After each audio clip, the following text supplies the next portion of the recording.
आ, आज की इस वीडियो में हम लोग क्लास 10 का चैप्टर नंबर 5 अनुपात एवं समानुपात का पहला एक्सरसाइज का पहले ही क्वेश्चन देखेंगे। तो यहाँ पर क्वेश्चन इस टाइप से है, तो मैं अनुपात समानुपात के लिए एक अलग से वीडियो बना के डाल दूँगा।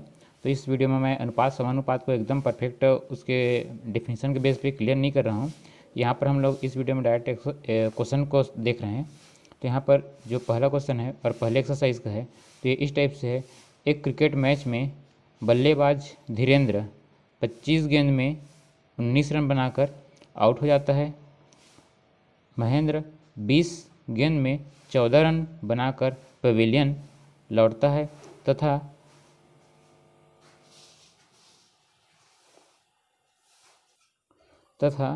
रविंद्र, यहाँ पर रविंद्र रहेगा, तथा रविंद्र जो है ये 15 गेंद में 9 रन बनाता है। तो यहाँ पर तीनों के लिए पता चल गया। अब यहाँ पर हम लोग को ये बताना है इनमें से किसने सबसे अधिक रन बनाए। तो हम लोग सबसे पहले हम लोग यहाँ पर देख लेते हैं एक बार फिर से। जो धीरेन्द्र है वो 25 गेंद में 19 रन बनाया है और जो महेंद्र है वो 20 गेंद में 14 रन बनाए हैं और रविंद्र जो है वो 15 गेंद में 9 रन बनाए हैं। और तो हम लोग को ये पता करना है कि इनमें से सबसे अधिक रन कौन बनाया है। तो इसको जानने के लिए हम लोग परसेंटेज का यूज़ कर सकते हैं। सबसे पहले हम लोग को ये पता करना पड़ेगा कि एक गेंद में धीरेन्द्र कितने रन बनाए हैं और एक गेंद में महेंद्र कितने रन बनाए हैं और रविंद्र जो है वो एक गेंद में कितने रन बनाए हैं। उसके बेस पे हम लोग जान सकते हैं कि किसका रन सबसे अधिक है। तो यहाँ से हम लोग सॉल्यूशन स्टार्ट करते हैं। तो यहाँ पर सॉल्यूशन में हम लोग सबसे पहले कौन कितने रन बनाए उसको पहले लिख लेते हैं। तो यहाँ पर मैं नाम लिख लेता हूँ इस पहले कॉलम में, सेकंड में गेंद को लिख लेते हैं, थर्ड में रन को लिख लेते हैं। तो यहाँ पर जो बैट्समैन है तो उसको हम लोग यहाँ पर लिख लेते हैं नाम को। पहला नाम है धीरेन्द्र, दूसरा नाम जो है वो महेंद्र है और उसके बाद जो है वो रविंद्र है।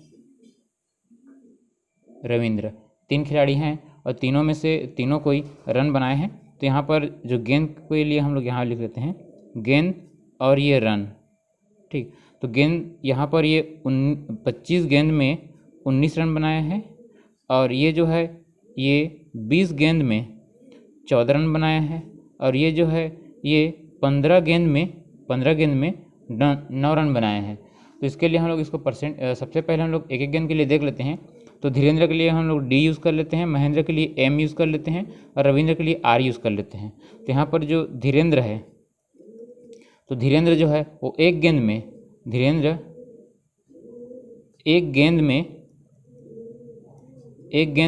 ये बनाएगा 19/25 हो जाएगा ये। और अगर हम लोग इसको परसेंट में हम चेंज करेंगे तो ऐसा लिख सकते हैं इनटू 100%, ठीक। अब इसके बाद हम लोग ये हो गए इसके लिए। अब हम लोग महेंद्र के लिए यहाँ पर बनाएंगे। तो महेंद्र जो है वो एक गेंद में ये जो रन बनाए हैं ये 14/20 हो जाएगा, इनटू 100% होगा, ठीक। अब इसके बाद नेक्स्ट जो है वो रविंद्र है। तो रविंद्र जो है ये एक गेंद में कितना बनाए इसको भी देख लेते हैं। तो ये जो है एक गेंद में ये बनाया है 9/15 गुणा यहाँ पर लिख सकते हैं इनटू 100%। अब यहाँ पर हम लोग इसको डिवाइड कर सकते हैं। तो जब हम लोग इसको डिवाइड करेंगे तो ये देख सकते हैं हम लोग इससे इसको डिवाइड करेंगे तो 25 से कम 25 और 25 चौक 100 हो जाएगा, 4 लिख सकते हैं हम लोग। और यहाँ से 20 से कम 20 और 20 पंछे 100 ऐसा लिख सकते हैं। और इसके लिए हम लोग अगर इसको 5 से डिवाइड करेंगे तो 3 बार में जाएगा, 5 से 15 और 5 से ये कटेगा तो ये 20 आएगा। अब ये 3 से 3 कम 3 और 3 9 हो जाएगा। तो इसी टाइप से जो धीरेन्द्र का है इसको हम यहाँ लिख लेते हैं। तो धीरेन्द्र का जो एक गेंद में जो रन की वैल्यू होगी वो परसेंटेज में इतना होगा 19 गुणा 4 होगा। तो 19 गुणा 4 करेंगे तो इसकी जो वैल्यू आएगी ये 76 होगा, परसेंटेज में होगा। और इसके बाद जो महेंद्र के लिए जो वैल्यू आएगी तो एक गेंद में इसका परसेंटेज यहाँ पर मिल जाएगा 14×5%। 14×5 हम करेंगे तो ये हो जाएगा 70% हो जाएगा। इसके बाद रविंद्र के लिए हम लोग देख सकते हैं। तो रविंद्र के लिए यहाँ 3 × 20 हो जाएगा, तो 20 × 60 हो जाएगा ये 60%। अब अब हम लोग यहाँ पर देख सकते हैं जो धीरेन्द्र है ये सबसे अधिक रन बनाए हैं। धीरेन्द्र जो है ये सबसे अधिक रन बनाए, इसका 76% है, महेंद्र का 70% है, और ये जो रविंद्र का है इसका 60% है। तो ये एक गेंद में इतना परसेंट बना है ना, तो इसी टाइप से इसमें जो धीरेन्द्र है ये सबसे अधिक रन बनाए हैं। ठीक, अब हम लोग देखेंगे नेक्स्ट क्वेश्चन। तो यहाँ पर क्वेश्चन कुछ इस टाइप से है, सेकंड नंबर का है।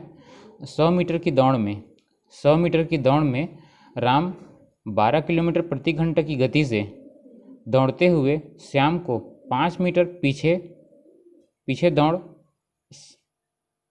दौड़ जीत लेता है। श्याम की गति कितनी है? तो यहाँ पर सॉल्यूशन स्टार्ट करने से पहले क्वेश्चन को हम लोग एक बार समझ लेते हैं। जो राम दौड़ रहा है ये 100 मीटर की दौड़ पूरी करता है। तो ये राम जो है 100 मीटर की दूरी तय करने में, 100 मीटर की दूरी को तय करने में उसकी जो स्पीड थी वो 12 किलोमीटर प्रति घंटा था। तो ये जो है राम जो है वो श्याम से 5 मीटर पीछे छोड़ दिया श्याम को। तो श्याम जो है इसी टाइम में, जितना समय में राम 100 मीटर की दौड़ को पूरा किया है, उतना ही समय में श्याम जो है वो 95 मीटर दौड़ पार किया था, 95 मीटर दौड़ पाया था। क्योंकि जो राम जो है 100 मीटर कंप्लीट किया, उतने ही समय में जो श्याम है वो 95 मीटर को कंप्लीट किया है। तो सबसे पहले तो हम लोग ये मीटर दिया है, इसकी वैल्यू जो है ये किलोमीटर प्रति घंटा में है। 12 किलोमीटर प्रति घंटा को हम लोग मीटर प्रति सेकंड में बदल लेंगे सबसे पहले तो इसको समझने के लिए ऐसा समझ सकते हैं हम लोग। यहाँ ये जो दूरी है ये पूरी दूरी जो है ए से बी तक की है, ए से बी है। तो यहाँ तक की दौड़ पूरा करना है, तो ये पूरी जो दूरी है, डिस्टेंस जो है ये 100 मीटर है। पूरी डिस्टेंस जो है ये 100 मीटर है। सपोज़ यहाँ तक की दूरी हम मान लेते हैं, यहाँ से ये जो सी मान लेते हैं, यहाँ से ए से सी तक की जो दूरी है ये 95 मीटर है। ठीक, तो अगर राम जो है ए से बी तक दौड़ पूरा करता है तो इसको 12 किलोमीटर प्रति घंटा की चाल से दौड़ता है, और जितना समय में राम जो है ए से बी तक पहुंचता है, उतने ही समय में जो श्याम है वो ए से सी तक की दौड़ को पूरा करता है। तो सबसे पहले कितने समय में राम कंप्लीट किया 100 मीटर की दूरी, उसको हम पहले क्लियर करेंगे। उसको जानने के लिए सबसे पहले हम लोग को ये जो किलोमीटर प्रति घंटा में है, इसको हम लोग को मीटर प्रति सेकंड में बदलना पड़ेगा। तो हम लोग को ये बात पता है कि 1 किलोमीटर प्रति घंटा की जो वैल्यू है इसको हम बदलेंगे, तो इसकी जो बदलेंगे तो ये होगा 5/18 मीटर पर सेकंड होगा ये। ठीक, तो 1 किलोमीटर प्रति घंटा को हम 5/18 मीटर प्रति सेकंड लिख सकते हैं। तो अगर इसको हम लोग 12 कर देंगे तो ये हो जाएगा 12 किलोमीटर प्रति घंटा के लिए यहाँ पर हम 12 का गुणा कर सकते हैं, तो ये होगा 12 × 5/18 हो जाएगा, ये मीटर पर सेकंड हो जाएगा ये। अब यहाँ पर हम देख सकते हैं अगर हम लोग इसको 6 से डिवाइड करेंगे तो ये 2 बार में चला जाएगा। ठीक, ये 3 बार में चला जाएगा, 6 × 18 3 बार में चला जाएगा, ये मीटर पर सेकंड होगा ये। अब यहाँ से हम लोग इसको इंटू करेंगे तो ये जो है 10/,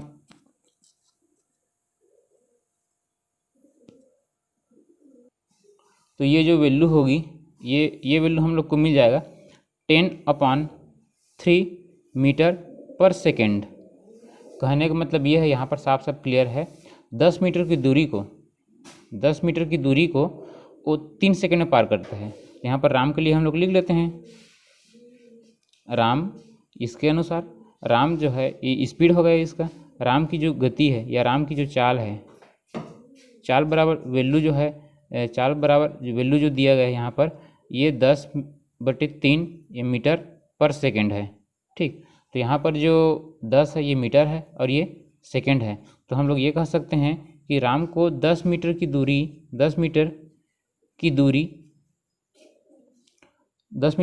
को तय करने में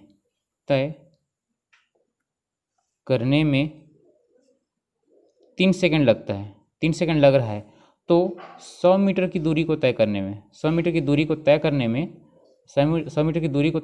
में राम को कितना समय लगेगा? राम को 30 सेकंड लगेगा। 100 मीटर की दूरी अगर हम इसमें 10 गुणा करेंगे 100 बन जाएगा, इसमें 10 गुणा करेंगे 30 हो जाएगा। तो 100 मीटर की जो दूरी है उसको तय करने में राम को 30 सेकंड लग रहा है। तो यही जो 30 सेकंड है, ये जो 30 सेकंड है उसके लिए राम को 100 मीटर की दूरी तय करने में 30 सेकंड लग रहा है।